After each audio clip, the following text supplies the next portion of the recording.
Hello everyone, मैं हर्ष चौधरी स्वागत करता हूं आपका इस वीडियो में, जिसमें हम परसेंटेज से रिलेटेड क्वेश्चन देखेंगे। हमने कल 20 तक के क्वेश्चन कंप्लीट कर लिए थे। नाउ 21 क्वेश्चन क्या है, किसी वस्तु के भाव में 20% वृद्धि होने पर उस वस्तु की खपत में कितने प्रतिशत कम की जाए कि खर्च ना बढ़े। ये क्वेश्चन कह रहा है। तो जब भी आपको क्वेश्चन में कमी परसेंट कितने प्रतिशत कम किया जाए, यानी आपको कमी प्रतिशत निकालना है, तो उसके लिए फॉर्मूला लगेगा इस क्वेश्चन में R/100 प्लस R मल्टीप्लाई 100, और ये परसेंटेज का सीन, ये फॉर्मूला यहाँ पर यूज लेंगे हम। कमी परसेंट निकालने का क्या फॉर्मूला है, कमी percent is equal to R क्या है, यानी उसमें कितने की वृद्धि हुई। आर किसको प्रेजेंट कर रहा है यहाँ पर, कितने की वृद्धि हुई, 20 की।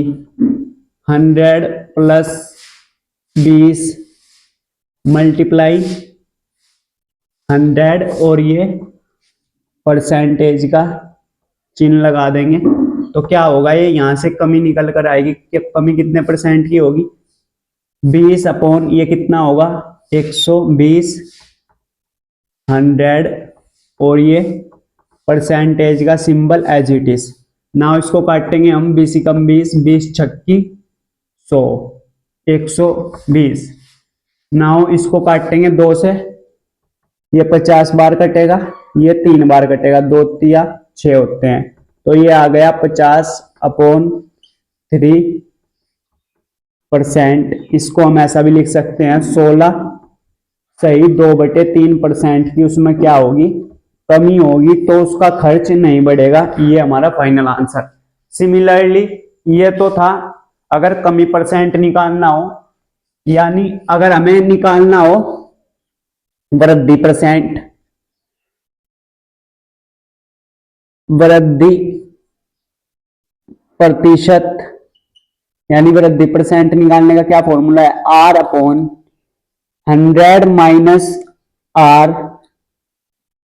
और ये 100 से मल्टीप्लाई होगा, और ये परसेंटेज का सिंबल। ये दो फॉर्मूले आप याद रखेंगे, कमी परसेंट और वृद्धि परसेंट निकालने का। यहां पर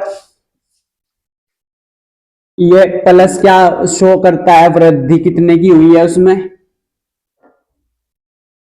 जितना उसमें वृद्धि हुई, और माइनस क्या शो करेगा कि उसमें कितनी कमी हुई है। तो ये क्वेश्चन में आपको देगा, जैसे इसमें आपको वृद्धि दे रखी थी तो ये फॉर्मूला लगा, उसमें आपको कमी देगा इतने की उसमें कमी हुई, तो आपको ये फॉर्मूला यूज लेना है। इस तरह से क्वेश्चन करना है सोल्व। ये 21 हमने क्वेश्चन कर लिया। इसके बाद नेक्स्ट क्वेश्चन की ओर बढ़ेंगे, जिससे आपका और ज्यादा कंसेप्ट क्लियर होगा। आप जितने ज्यादा क्वेश्चन की प्रैक्टिस करेंगे, ये टॉपिक आपका उतना ही अच्छा होगा, उतना ही बेटर होगा। तो देखिए इसे। चलिए दोस्तों, नेक्स्ट क्वेश्चन की ओर बढ़ेंगे। Question number 22। ये क्या कह रहा है, यदि एक भिन्न के अंश में 50% और हर में 80% की वृद्धि कर दी जाए तो नया भिन्न मूल भिन्न का कितना भाग होगा। तो इसको समझने की कोशिश करेंगे। यहाँ पर मूल भिन्न का पूछा है ना, तो मूल भिन्न को मान लो माना मूल भिन्न। मूल का मतलब होता है पुराना, जो पुरानी भिन्न थी वो कितनी थी, उसको मान लो वो 100/100 थी। तो ये क्या आ रहा है, यदि एक भिन्न के अंश में 50% और हर में 80% की वृद्धि कर दी जाए तो नया भिन्न, जो नई भिन्न होगी, नई भिन्न वो कितनी हो जाएगी, 50, 100 में 50 कर दो, 50 और ऐड हो जाएंगे, 150 हो जाएगा, और हर में 100 में यानी 80%, ये 180 हो जाएगा। इसमें 50 की वृद्धि कर दी अंश में, और इसमें हर में 80 की वृद्धि कर दी, तो ये 180 हो गया। इस जीरो से ये जीरो कट गई, तो मूल भिन्न का कितना भाग होगा, 3 से काट दो, 3 पंजे 15 होते हैं, 3 छंग 18 होते हैं। ये आपका फाइनल आंसर है। इस तरह से क्वेश्चन करना था, काफी इजी क्वेश्चन था, ये आपको क्लियर हो गया होगा। इसको देख लेंगे। चलिए दोस्तों, नेक्स्ट क्वेश्चन देखते हैं, क्वेश्चन नंबर 23। ये क्या कह रहा है, एक भिन्न के अंश में 20% की वृद्धि और हर में 50% की कमी की जाती है। यदि परिणाम स्वरूप प्राप्त भिन्न 5/6 के बराबर है तो मूल भिन्न ज्ञात कीजिए, यानी पुरानी भिन्न पूछी है और रिजल्ट के बाद हमको क्या भिन्न प्राप्त होती है। इसमें अंश में वृद्धि कितने की हुई है, 20 की, और हर में कमी कितने की हुई है, 50 की। जो रिजल्ट निकल के आया वो भिन्न हमको क्या मिली, 5/6। तो हमसे पुरानी वाली भिन्न पूछी है, तो कैसे करेंगे इसको, नाउ मान लेंगे। यहां पर माना मूल भिन्न, यानी जो आपकी पुरानी भिन्न है वो कितनी है, वो है 100/100। कमी और वृद्धि करने पर वृद्धि व कमी होने पर, वृद्धि व कमी होने पर प्राप्त भिन्न, यानी इसमें कितने की वृद्धि हुई है, 20 की, तो 100 में 20 की हो जाएगी, ये 120 हो जाएगा। 20% की वृद्धि और हर में 50 की कमी हुई है तो ये 50 हो जाएगा, 100 में 50 की कमी हो जाएगी। जो परिणाम स्वरूप यानी रिजल्ट निकल के आया वो कितना आया, 5/6। ये रिजल्ट निकल के आया, इसमें 20 की वृद्धि करने पर 50 की कमी करने पर इस भिन्न में। तो हमसे मूल भिन्न पूछी है, तो यहां से निकाल लेंगे हम बड़ी आसानी से, 0 से 0 कैंसल। जो मूल भिन्न आ जाएगी वो कितनी आएगी आपके पास, मूल भिन्न, इनकी मल्टीप्लाई कर दो, 5 की 5 में मल्टीप्लाई कर देंगे इस 5 की, और इस 6 की उधर मल्टीप्लाई कर देंगे, तो ये कितना आ जाएगा, 5 5 25 होता है, 12 6 72 होते हैं। तो ये हमारे पास मूल भिन्न आ जाएगी। ये हमारा फाइनल आंसर है। तो इस तरह क्वेश्चन सोल्व करना था। इसके बाद नेक्स्ट क्वेश्चन देखिए।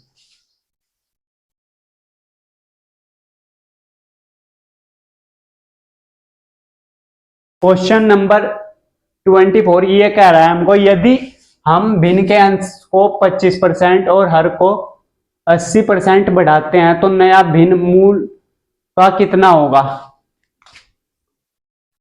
तो हम मान लेंगे यहां पर, माना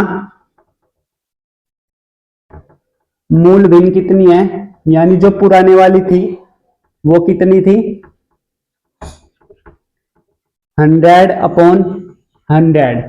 क्या कह रहा है, यदि हम भिन्न के अंश में को 25% ये हो जाएगा 125, और हर को 80% यानी 180 बढ़ाते हैं तो नया भिन्न मूल का कितना होगा। इसको काटेंगे आप,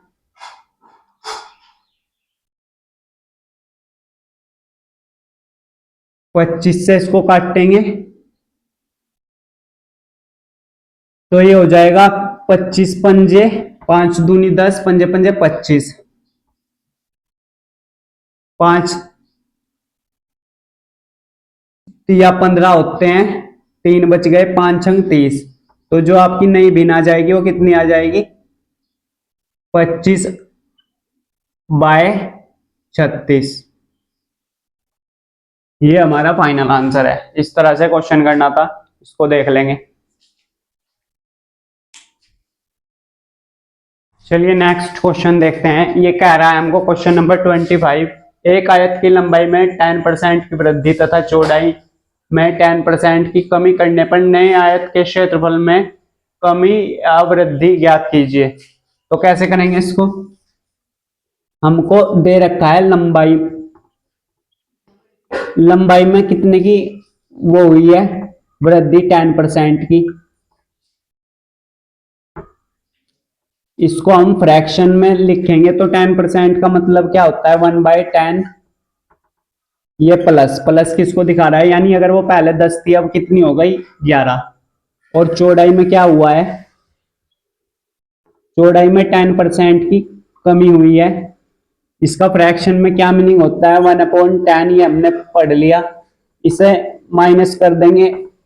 इसका क्या मीनिंग है, यदि अगर वो पहले, ये मूल होता है, नीचे जो लिखी रहती है वो मूल होती है, और जो नहीं होती है वो डिक्रीज करने पर, अगर वो पहले पुरानी अगर 10 थी 10%, तो अब वो कितनी हो गई, 9 हो गई। तो हम सभी जानते हैं आयत का क्षेत्रफल क्या होता है, आयत का एरिया क्या होता है, क्षेत्रफल, वो होता है एरिया इज इक्वल टू लंबाई गुणा चौड़ाई, यानी लेंथ और ब्रीथ।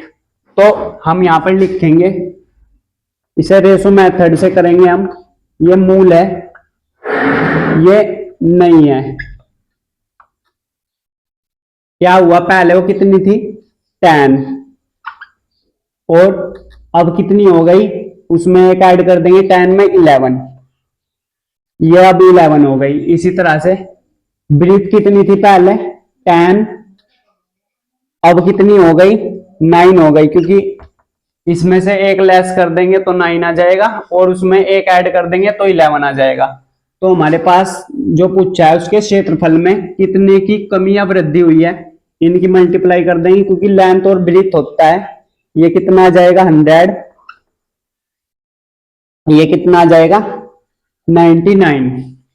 तो इसको देखेंगे यहां पर, इसको मल्टीप्लाई करने पर 10 आ गया, और इसको 99, इनको मल्टीप्लाई करेंगे हम। ये मूल है हमारे पास 10, ये मूल है, और जो वृद्धि करने पर आई है उसमें एक ऐड करेंगे 11 हो जाएगा, इसमें एक की कमी हुई है, ये 9 हो जाएगा। इनकी मल्टीप्लाई करेंगे, क्योंकि एरिया निकालने का ये फॉर्मूला होता है इसका। ये 100 आ गया, ये 9 आ गया, यानी वो पहले अगर 100 थी, अब कितनी हो गई 99 हो गई। तो क्या हुआ, पहले 100 थी कोई चीज, अब 90 हो गई, तो 1% का क्या हुआ, उसमें कमी हुई। तो इस पर लिखेंगे, क्या पूछा था उसमें, कमी या वृद्धि ज्ञात कीजिए। तो इसे यहां लिखेंगे, अतः अतः 1% की कमी होगी। नेगेटिव चिन्ह कमी को प्रेजेंट करता है यहां पर, और नेगेटिव चिन्ह का कोई मीनिंग नहीं है, तो उसमें 1% की कमी होगी जो हमसे पूछी थी, यानी उसमें वृद्धि नहीं होगी, कमी होगी। तो ये आप नोट डाउन कर लेंगे, इस तरह से क्वेश्चन करना था सिंपल। ये रेशो मेथड से किया, रेशो मेथड से यहां पर लिख लेंगे, ये रेशो मेथड होता है, ये आप आगे भी सीखेंगे। तो रेशो मेथड से क्वेश्चन करना काफी इजी होता है, और एक क्वेश्चन के करने के मल्टीपल मेथड होते हैं। आपको क्वेश्चन में जो मेथड सबसे इजी लगे वो आप क्वेश्चन में अप्लाई कर सकते हैं। करना आपको सारा आना चाहिए कि रेशो मेथड क्या होता है, तो इसको देख लेंगे। चलिए दोस्तों, नेक्स्ट क्वेश्चन देखते हैं। क्वेश्चन नंबर 26, ये क्या कह रहा है, यदि किसी वर्ग की प्रत्येक भुजा में 10% की वृद्धि कर दी जाए तो इसके क्षेत्रफल में कितनी वृद्धि होगी। तो हमसे वर्ग की भुजा में 10% की वृद्धि, तो वृद्धि कितने की हुई है 10% की। फ्रैक्शन में इसका क्या मीनिंग होगा 1/10, यानी अगर वो पहले 10 थी, अब कितनी हो जाएगी, उसमें एक ऐड कर देंगे 11। क्षेत्रफल में पूछा है, वर्ग का क्षेत्रफल होता क्या है, वर्ग का क्षेत्रफल एरिया वो होता है भुजा का स्क्वायर, यानी ए स्क्वायर ये होता है। तो प्रत्येक भुजा में 10% की वृद्धि हुई है,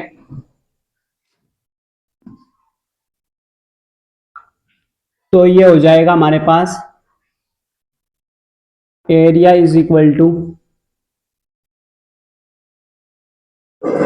यदि वो पहले यहां पर मूल लिखेंगे, यहां पर नहीं लिखेंगे, पहले वो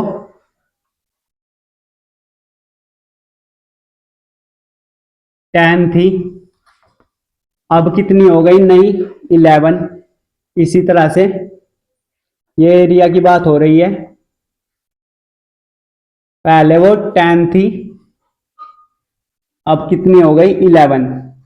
तो उसका क्षेत्रफल में क्या हुआ, कितने की वृद्धि हुई है। क्षेत्रफल होता है भुजा का स्क्वायर, तो 10 का स्क्वायर कर देंगे 2 बार, 10 का स्क्वायर। इसी तरह से 11 का स्क्वायर कर देंगे, तो कितना आ जाएगा ये आ रहा है 100,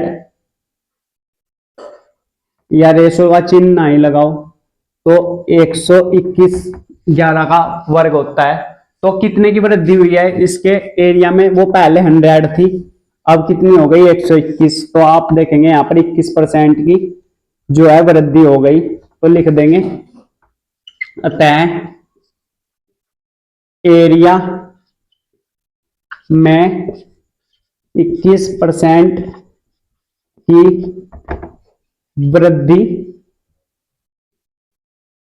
हुई है। इस तरह क्वेश्चन सोल्व करना था। वापिस रिपीट कर देते हैं, यदि किसी वर्ग की प्रत्येक भुजा में 10% की वृद्धि, तो 10% को फ्रैक्शन में ऐसे तोड़ देंगे हम, 1/10 होता है। यदि वो पहले 10 थी मूल, अब कितनी हो गई 11। हम जानते हैं वर्ग का क्षेत्रफल यानी वर्ग का एरिया क्या होता है, स्क्वायर ऑफ एरिया, वो होता है भुजा स्क्वायर। तो हमने ये दोनों भुजा में पहले वो 10 थी, अब उनमें एक एक जोड़ के 11 हो गई, तो एरिया यहां से कितना आ गया 21% की उस एरिया में वृद्धि होगी। इसको देख लेंगे इसके बाद नेक्स्ट क्वेश्चन। नेक्स्ट क्वेश्चन है हमारे पास, एक आयत की लंबाई में 20% की वृद्धि करने पर तथा चौड़ाई में 20% की कमी करने पर इसके क्षेत्रफल में कितने प्रतिशत की कमी आएगी। तो इसको कैसे करेंगे, सबसे पहले हमको लंबाई में क्या दे रखा है, लंबाई में जो है उसमें क्या हुआ 20% की वृद्धि, तो इसको फ्रैक्शन के रूप में इसका क्या मीनिंग होता है 1/5, क्योंकि परसेंटेज का चिन्ह हटेगा नीचे 100 से डिवाइड, तो 1/5 प्लस 20% की वृद्धि हुई लंबाई में, ये लंबाई है। और चौड़ाई में क्या हुआ, चौड़ाई में 20% की कमी हुई, तो इसका क्या मीनिंग होगा 1/5, ये माइनस, यानी अगर वो पहले 5 थी अब कितनी हो गई 4, और अगर वो पहले 5 थी अब कितनी हो गई 6, ये मीनिंग है इसका। तो कह रहा है हमको इसके क्षेत्रफल में कितने प्रतिशत की कमी आएगी। आयत का क्षेत्रफल होता है, आयत का क्षेत्रफल वो होता है लंबाई लेंथ इनटू ब्रेथ। तो यहां पर अगर वो मूल पहले कितनी थी और अब कितनी है, नहीं वो पहले 5 थी अब कितनी हो गई 20% की वृद्धि करने पर अब 6 हो गई, 20% की कमी करने पर पहले 5 थी अब कितनी हो गई 4 हो गई। तो एरिया क्या हो जाएगा यहां से, लंबाई ये L है, ये ब्रीथ है, तो ये हो रहा है 25 और 6 चौक 24। तो कितने की कमी आई, वो पहले 25 थी अब कितनी हो गई 24, 1 की कमी आई किस पर, इस 25 पर, मूल पर पहले हमेशा निकालते हैं मूल पर। ये कह रहा है हमको क्षेत्रफल में कितने प्रतिशत की कमी आएगी, हमेशा मूल पर ध्यान रखते हैं, ये मूल होता है जो पुरानी होगी। 1 की कमी आई कि मूल पर निकाल लेंगे 25% में बदलने के लिए इसको 100 से क्या कर देंगे मल्टीप्लाई, तो 25 चौक का 100 होते हैं, तो a इज इक्वल टू 4% की क्या होगी उसमें कमी होगी, ये कमी को शो करेगा यहाँ पर 4% की क्या आएगी उसमें कमी, उसके एरिया में 4% की कमी आ जाएगी। इस तरह से क्वेश्चन करना था सोल्व, इसको देख लेंगे। क्वेश्चन नंबर 28 ये कह रहा है एक व्यक्ति का वेतन पहले 20% बढ़ाया जाता है फिर 20% घटाया जाता है, उसके वेतन में कितने प्रतिशत की कमी आएगी, यानी उसकी सैलरी में कितना कमी आएगी वो परसेंट हमको बताना है। तो इसके लिए आप फॉर्मूला याद रखेंगे जब भी इस तरह का क्वेश्चन आएगा कि पहले बढ़ाया जाता है फिर घटाया भी जा रहा है, तो फॉर्मूला है उसके लिए x plus Y plus X into Y upon 100। ये फॉर्मूला से आप डायरेक्ट इस क्वेश्चन को सोल्व करेंगे। तो एक व्यक्ति का वेतन पहले 20%, तो x है यहाँ पर 20 बढ़ाया जाता है प्लस फिर 20% घटाया जाता है, तो ये माइनस के 20 हो जाएगा। माइनस किसको शो करेगा कि उसमें कितना कमी आई, प्लस किसको शो करता है वो कितना बढ़ाया गया। तो यहां पर ये plus as it is, X की वैल्यू है 20 और वाई की वैल्यू है माइनस के 20। एक्स की वैल्यू 20 माइनस ये 20, क्योंकि ये बढ़ाया जा रहा है घटाया जा रहा है, अपॉन 100 हो जाएगा। ये अपॉन में 100 लिखेंगे तो कितना हो गया ये 20 प्लस माइनस माइनस के 20 प्लस 20 की मल्टीप्लाई अंदर करेंगे तो ये हो जाएगा माइनस के 400 अपॉन 100। 20 से 20 कैंसल, 0 से 0 कैंसल, प्लस माइनस माइनस के 4 बचा, तो -4 किसको शो करेगा, ये माइनस के 4%, यानी उसके वेतन में, अतः वेतन में 4% की कमी होगी। -4 किसको शो कर रहा है, उसमें कमी होगी। अगर +4 होता तो वो वृद्धि को शो करता, यही बस मेन बात थी इसमें, इसको देख लेंगे। नेक्स्ट क्वेश्चन देखते हैं, क्वेश्चन नंबर 29। ये कह रहा है हमको यदि किसी संख्या में 20% की वृद्धि की जाती है फिर इसमें 10% की कमी की जाती है, इसकी वृद्धि या कमी ज्ञात कीजिए। तो कैसे करेंगे, वही सेम फॉर्मूला यूज लेंगे हम। क्या फॉर्मूला था कि अगर कमी और वृद्धि एक साथ दे रखी है, x plus Y plus X into Y upon 100, ये फॉर्मूला यहां पर यूज लेंगे, इससे आपका डायरेक्ट आंसर आएगा।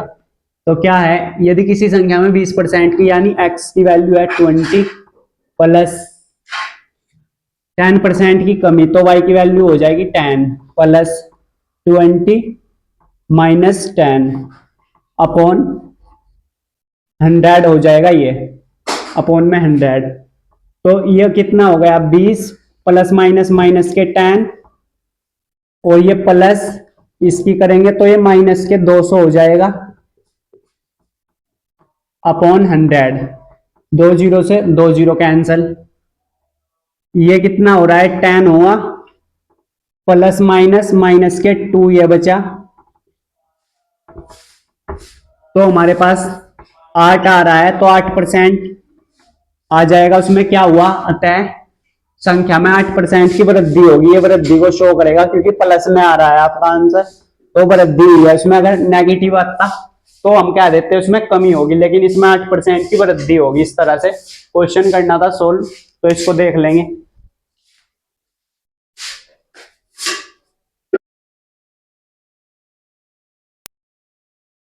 क्वेश्चन नंबर 30 है हमारे पास, एक संख्या में पहले 5% की कमी की गई और फिर 5% की वृद्धि की जाती है, शुद्ध वृद्धि या कमी कितनी होगी। तो हमारे पास फॉर्मूला है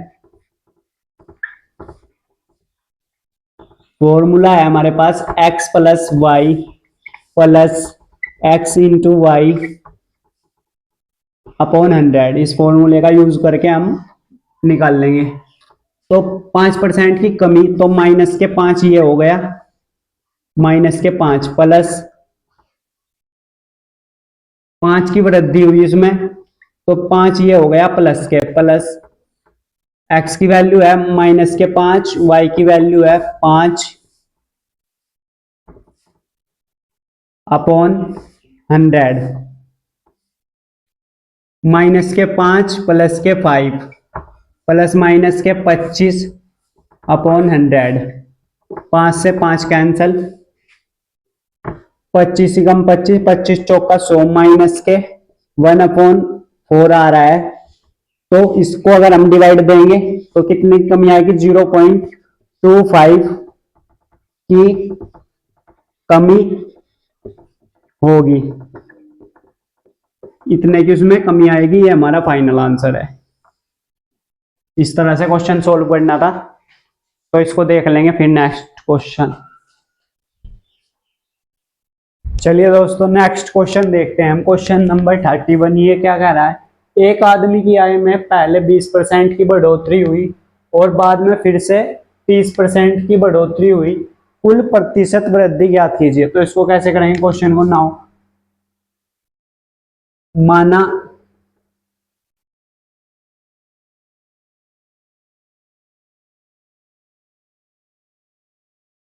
व्यक्ति की आय कितनी है? 100 है, ये मान लेंगे। एक आदमी की आय में पहले 20% की बढ़ोतरी हुई और बाद में 30% की बढ़ोतरी हुई, कुल प्रतिशत वृद्धि ज्ञात कीजिए। तो पहले उसकी 100 थी,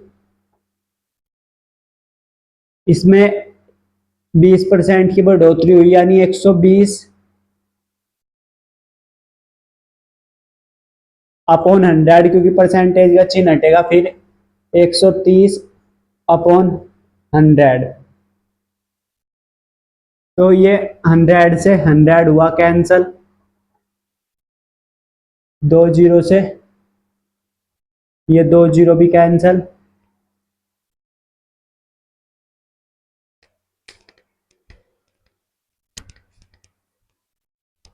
नेक्स्ट क्वेश्चन है हमारे पास। एक आदमी की आय में पहले 20% की बढ़ोतरी हुई और बाद में फिर से 30% की बढ़ोतरी हुई, कुल प्रतिशत वृद्धि ज्ञात कीजिए। तो इस क्वेश्चन का हल समझने की कोशिश करेंगे। माना आय कितनी है?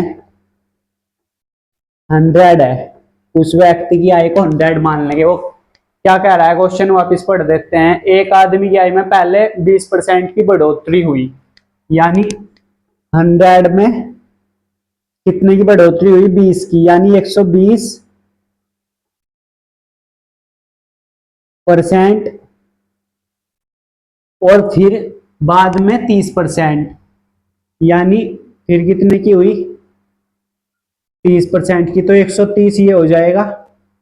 अब परसेंटेज का चिन्ह हटाएंगे तो नीचे 100 आता ही है, ये 120 अपॉन 100, ये 130 अपॉन 100।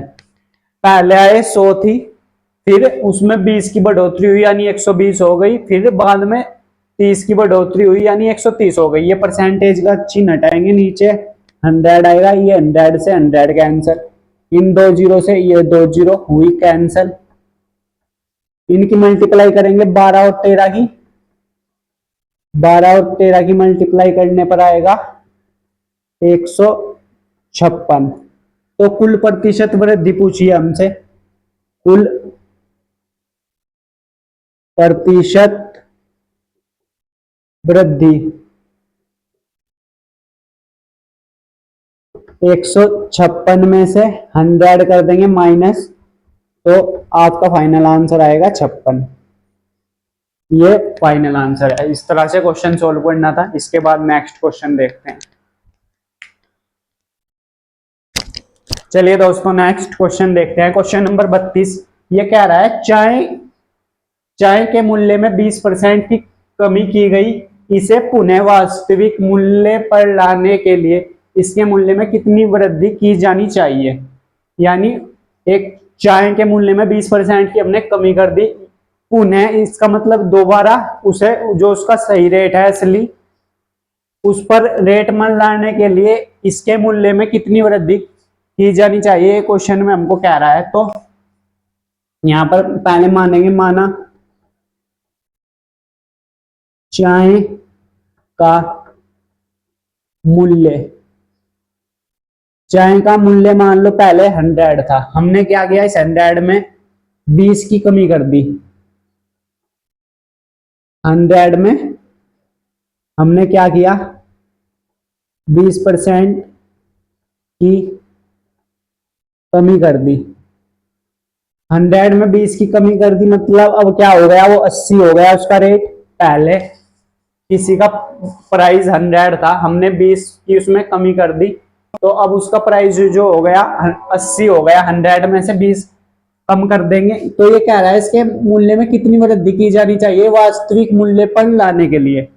तो इसमें डिफरेंस देखेंगे, पहले कितना था 100, अब कितना हो गया 80, तो कितने का डिफरेंस है, 20 का, ये निकाल लेंगे।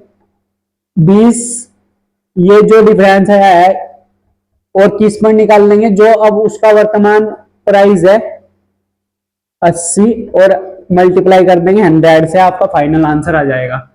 तो 20 से इसको काटेंगे, 20 कम 20, 20 चौक का 80, 4 से इसको काट दो। 25% की उसमें वृद्धि होनी चाहिए, तब वो अपने वास्तविक रेट में आएगी 25%। इस तरह से इसका फाइनल आंसर था। देख लेंगे आप इसको, काफी इजी क्वेश्चन था। चलिए दोस्तों, नेक्स्ट क्वेश्चन की ओर बढ़ेंगे। क्वेश्चन नंबर 33, ये क्या है, यदि चीनी के मूल्य में 25% की गिरावट आती है, तो एक परिवार को इसके उपभोग में कितने प्रतिशत की वृद्धि करनी चाहिए ताकि बजट पूर्ववत रहे। तो इसको कैसे करेंगे, माना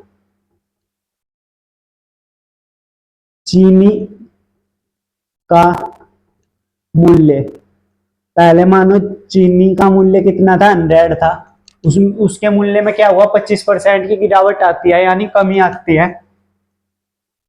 100 में क्या होगा, 25% की कमी होगी, 25% की गिरावट आती है, यानी अब उसका रेट कितना हो जाएगा, 75 हो जाएगा। ये क्योंकि हम पहले 100 था, 25% की कमी आ गई, उसका रेट गिर गया, गिरावट आ गई, तो 75 हो गया।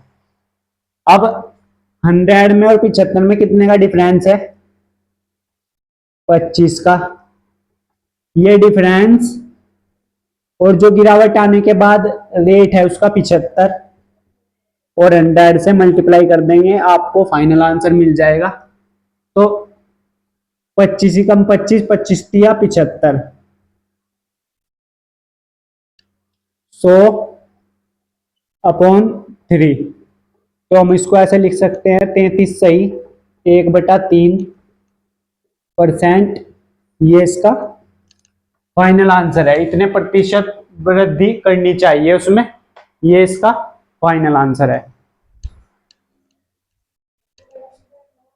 चलिए दोस्तों, नेक्स्ट क्वेश्चन देखते हैं। क्वेश्चन नंबर 34, एक लड़का टेस्ट पेपर में 70%, 40% और 60% अंक प्राप्त करता है, जिसमें अधिकतम अंक क्रम से 100, 50, 150 है, तो उसके कुल अंकों का प्रतिशत क्या है। जो मैक्सिमम मार्क्स थे, यानी अधिकतम अंक, वो कितने हैं, अधिकतम अंक, अधिकतम अंक, मैक्सिमम मार्क्स वो कितने हैं, वो है 100 प्लस 50 प्लस 150, 150, 150 कितने हो गए, 300 मैक्सिमम मार्क्स थे। उसने प्राप्त कितने किए, एक लड़का टेस्ट पेपर में 70%, तो 100 का 70% निकाल लेंगे, 100 का 70%, ये कितना होगा, 100 मल्टीप्लाई 70, परसेंटेज का चिन्ह हटाएंगे 0, तो 70 ये आ गया। इसी तरह से फिर 50 का 40%, 50 का 40% निकाल लेंगे, 50 मल्टीप्लाई 40/100, 50 दूनी 100 होता है और 2 से इसको काटेंगे 20 आ जाएगा। तो 20 ये आ गया हमारे पास। इसी तरह से 150 का 60% निकाल लेंगे। 150 का 60% ये कितना हो जाएगा? 150 मल्टीप्लाई 60 अपॉन 100। एक जीरो से एक जीरो कैंसिल, एक जीरो से एक जीरो कैंसिल। 15 छक्की कितने होते हैं? 75।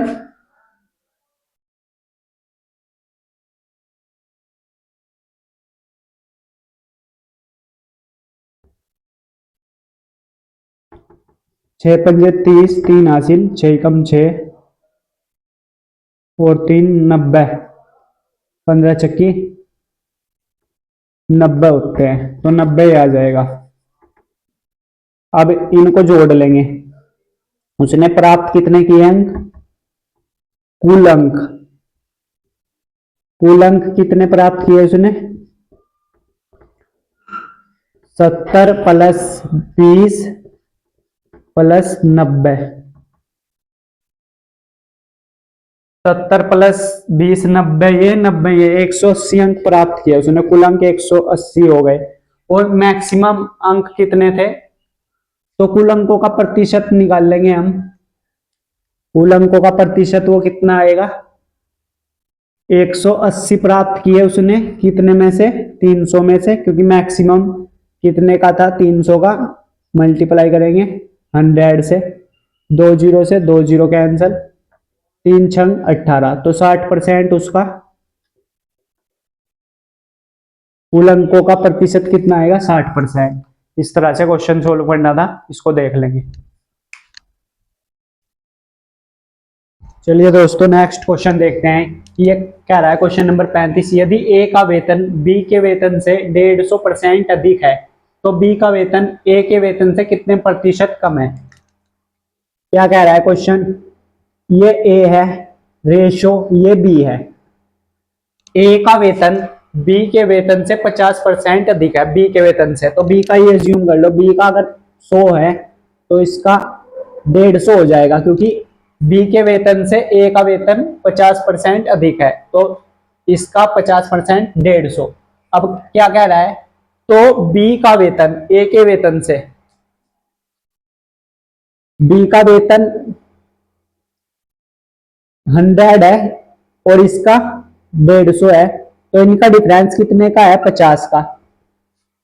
बी का वेतन ए के वेतन से कितने प्रतिशत कम है? 50 कम है वो किससे? ए के वेतन से। तो ए के वेतन नीचे आएगा, हमेशा मूल पर निकालते हैं। यही तो कह रहा है, बी का वेतन ए के वेतन से, ये बी का वेतन है उससे कितना कम है? 50 कम है। किसके वेतन से? ए के वेतन से। मल्टीप्लाई 100 से कर देंगे। ये कितना आ जाएगा? 50 दिया 150 हो जाएगा। 100/3 यानी कि 33 सही 1/3% कम है बी का वेतन ए के वेतन से। ये इसका फाइनल आंसर है। इस तरह से क्वेश्चन करना था सोल्व। चलिए दोस्तों क्वेश्चन नंबर 36, ये क्या कह रहा है? अनन्या और बबीता के पास उनकी मित्र कविता की तुलना में क्रम से 20% और 28% कम धनराशि है। बबीता के पास अनन्या की तुलना में कितने प्रतिशत कम धनराशि है? तो किस किस का जिक्र हुआ है क्वेश्चन में? पहली है अनन्या, बबीता और कविता, इन 3 लोगों का जिक्र हुआ है। अनन्या और बबीता के पास उनकी मित्र कविता की तुलना में क्रम से इतने परसेंट कम धनराशि है। तो कविता की सबसे ज्यादा होगी, क्योंकि कविता की तुलना में बोल रहा है, ये लाइन इंपोर्टेंट है। अनन्या और बबीता के पास उनकी मित्र कविता की तुलना में, मान लो अगर कविता की 100 है, इसकी धनराशि कितनी है? 100 है, तो उनकी कितनी कम है? अनन्या और बबीता के पास उनकी मित्र कविता की तुलना में क्रम से 20% यानी अनन्या के पास कितनी होगी, इसका 20%, 80 होगी। और फिर बबीता के पास कितनी होगी, 28%, यानी 100 का 28%, 72 ये होगा। अब कह रहा है धनराशि है, तो बबीता के पास अनन्या की तुलना में कितने प्रतिशत कम राशि है। ये अनन्या है और ये बबीता की राशि है। बबीता के पास अनन्या की तुलना में कितने प्रतिशत कम राशि है, तो इसके पास 80 रुपए है तो इसके पास 72, यानी डिफरेंस कितने का है, 8 का। किस पर, किससे बोल रहा है, अनन्या की तुलना से कितने प्रतिशत कम है। अनन्या की कितनी है, 100 है, जबकि इसकी कितनी है, 72, तो 8 कम है। 8/80 ये हो जाएगा मल्टीप्लाई 100। इसको काट दो, ये कितनी बार कटेगा, 10 बार, और 10 से 10 कैंसिल, तो इसका रिजल्ट आएगा 10%। ये फाइनल आंसर है। इस तरह से करना था क्वेश्चन। चलिए दोस्तों, क्वेश्चन नंबर 37 ये कह रहा है यदि एक वर्ग की सभी भुजाओं की माप में 50% की वृद्धि कर दी जाए तो उसके क्षेत्रफल में होने वाली प्रतिशत वृद्धि ज्ञात कीजिए। तो वर्ग कैसा होता है, वर्ग की सभी भुजाएं समान होती है। वर्ग में क्या किया इसने, 50% की वृद्धि कर दी। तो सभी भुजाओं की माप में 50% की वृद्धि कर दी जाए तो 50% का क्या मीनिंग होता है, फ्रैक्शन में हमने कल सीखा था 1/2। तो वृद्धि हुई है इसलिए यहां पर प्लस, ये मूल, ये नहीं। मूल का मतलब होता है पुरानी, अगर वो पहले 2 थी अब कितनी हो गई, 3 हो गई। ये भुजा है हमारे पास, भुजा ये है। हमें क्या कहा है, तो उसके क्षेत्रफल में कितने की वृद्धि होगी। तो एरिया अगर हमें निकालना हो तो इसका भी स्क्वायर करना होगा, क्योंकि वर्ग का क्षेत्रफल क्या होता है, भुजा का स्क्वायर। तो एरिया निकालना हो वो कितना आएगा, इसका 4, इसका 9, कितने का डिफरेंस है, 5 का। पहले वो 4 थी, पहले वो 4 थी, अब कितनी हो गई, 9, यानी 5 इंक्रीज हो गई उसमें। 5 का डिफरेंस है दोनों में, पहले वो 4 थी अब बढ़कर कितनी हो गई, 9 हो गई। किस पर, मूल पर निकालते हैं हम हमेशा, जो पुरानी वाली थी उससे इंक्रीज हुई है, मल्टीप्लाई करेंगे 100 से, तो कितना आ जाएगा ये, 25 बार, 25 पंजे 125। तो इतने परसेंट की उसमें वृद्धि हुई है उसके एरिया में। ये इसका फाइनल आंसर।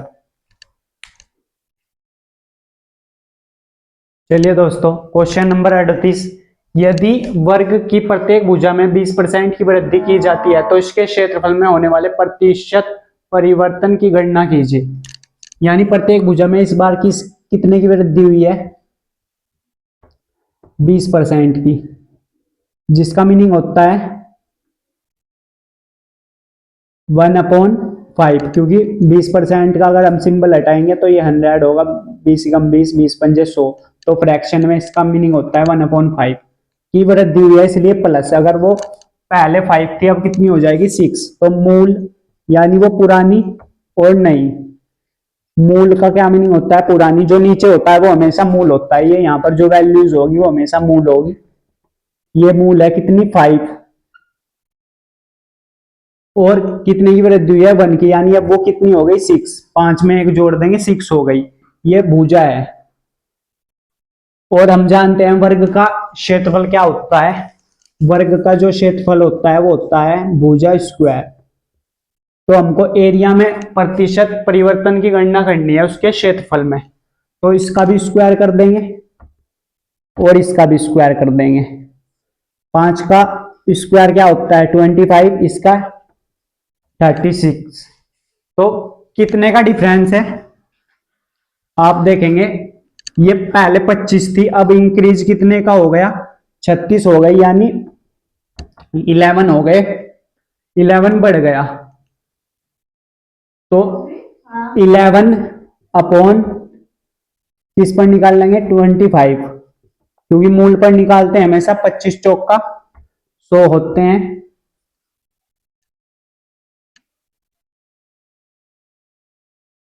तो कितना आ जाएगा यहां से 11 चौक 44%। ये इसका फाइनल आंसर है। इस तरह क्वेश्चन करना था।